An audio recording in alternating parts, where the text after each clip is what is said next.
السلام عليكم ورحمة الله تعالى وبركاته. أنا من هذا الطفل اللي قال بالسالك قريته في مدارس ما قد الحمد لله هي تأقلم فيهم بلي إجبار مضايقات من التلاميذ فيهم معلمين ما يتفهموا حالته، وجازي هاي الجمعية بالخير، جمعية المتحدون من أجلهم قبضتوا دارتوا مدرسة المختار ودار جازيهم بالخير. بدأ يقرأ قراية طبيعية مع الترك، بدأ يتأقلم معهم، بدأ رفضت تبارك الله نشاطه، بدأ يقول طبيعي قرايته طبيعية، والتلاميذ معاهم متفاهمين حالته، الأساتذة تجازيهم بالخير ومدير المدرس يجازيه بالخير وتفهم حالته.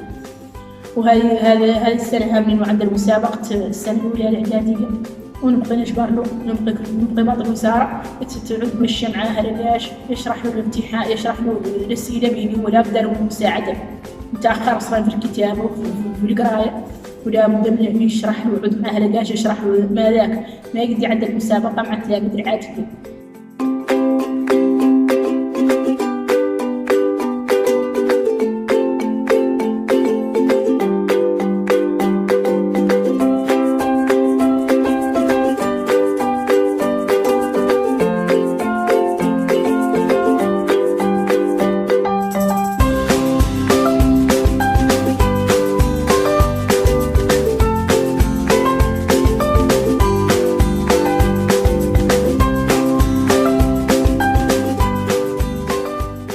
Nous sommes ici à Mokhtar Dada et j'en suis le directeur. Je m'appelle Abdrahman Doutomi. J'ai reçu ce matin la visite d'une ONG Unir pour tous. C'est une ONG qui s'occupe des enfants autistes, qui essaie de les encadrer. Ils nous les ont amenés ici, ces enfants autistes, pour essayer de voir qu'est-ce qu'ils peuvent devenir, parce que certaines familles, certaines gens, la société civile pensent que les enfants autistes sont un peu différents, du moins sont différents, et ne sont pas comme les autres enfants normaux.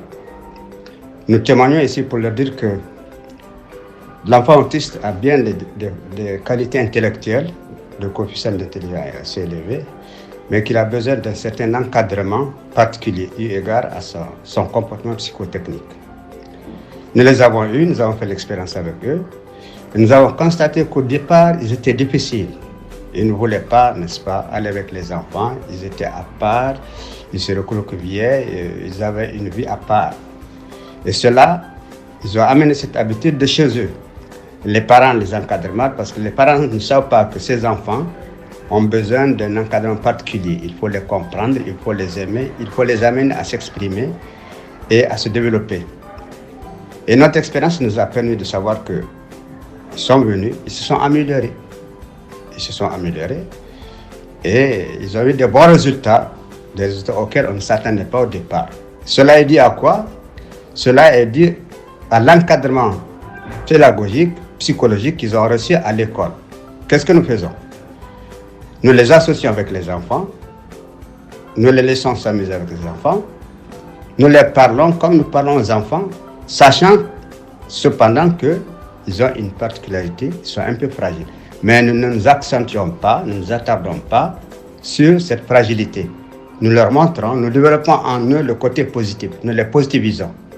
Nous ne voyons pas en eux un handicap, mais nous faisons de sorte que cet handicap-là soit positif. Nous le développons et ça marche. En fin de compte, ils deviennent des enfants normaux, des élèves normaux, avec des bons résultats, avec des bons comportements. Et c'est le message que nous voulons ici à Mokhtar Dada passer aux parents d'élèves, aux enseignants, à nos collègues, à la société civile, aux parents, pour leur dire que ces enfants ont besoin d'une certaine tendresse et d'un certain comportement psychologique particulier. Particulier, pas en leur montrant quand ils font, mais en leur montrant qu'ils peuvent être comme tout le monde, qu'ils sont comme tout le monde. Et nous leur donnons la chance de se développer. C'est l'expérience que nous avons faite et cela a abouti.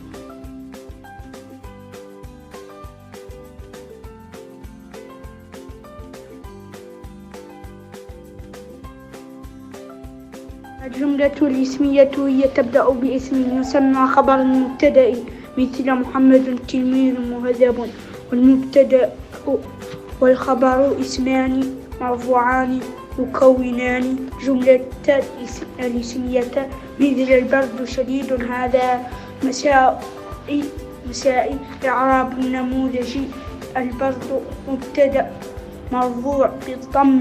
بالنسبة للسالك التلميذي بداية من النوع من التلاميذ اللي عندهم بعض الإعاقات، خاصة في مجال إنجاز التوحد مع أمراض نفسية تخلق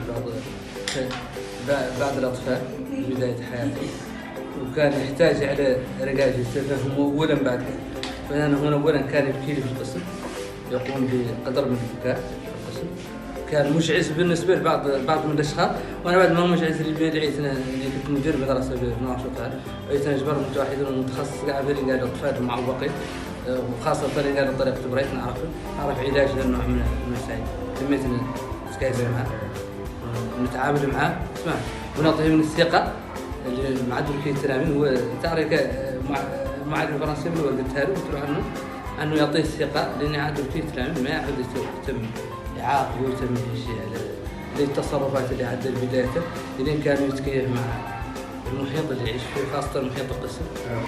قامت جمعية متحدون من أجلهم بدمج 4 أطفال توحد في مدرسة المختار والدادة، وبالمناسبة نشكرهم جزيل الشكر على هذا التعاون وعلى هذا الإنجاز العظيم.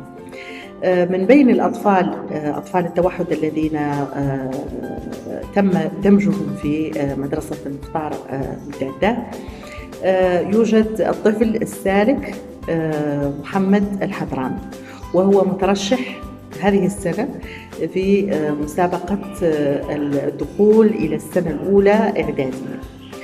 والحالة النفسية التي يمر بها الطفل التوحد بشكل عام هي حالة نفسية وحالة خاصة جدا، ويتعرض ويعاني من الرهاب ونوع من الخوف من الأماكن الجديدة ومن الوجوه الجديدة الغير مألوفة.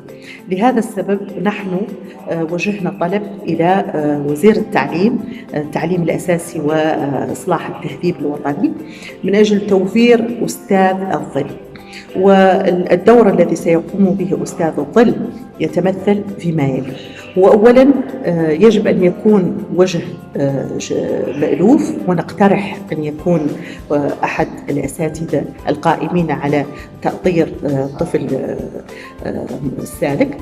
والدور الذي سيقوم به يوم المسابقة أثناء المسابقة هو لفت انتباه الطفل إلى التركيز على من أجل يشرح له أولا الأسئلة، ويقوم بلفت انتباهه من أجل أن يركز على الأجوبة، وأيضا أن